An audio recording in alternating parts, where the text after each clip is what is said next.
Undokunu edo ablomibo unyokpon desu nue ablole binyokpon untun ganji.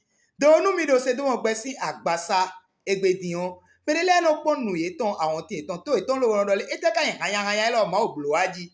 Hun ye delewe tu nue ma wona ko blodo ye uda iyo mi mamone ache. Alogudo pe donu meteka inda hoene. Ma wo level do taundole.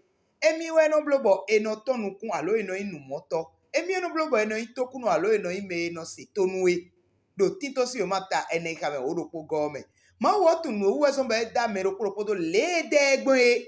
Bo dion egbe dion me le ondole sunu emi no enda ibo. Emi yonu. Sunu emi no enda ibo mi yonu alo yonu emi da mi do enda ibo sunu. Bo eno itoto kwe bono izede. No ene o eso gbea. Ma we intato bo tun le e da mero propogbon e. Deha ta kanton foton nu kwene kika me wene.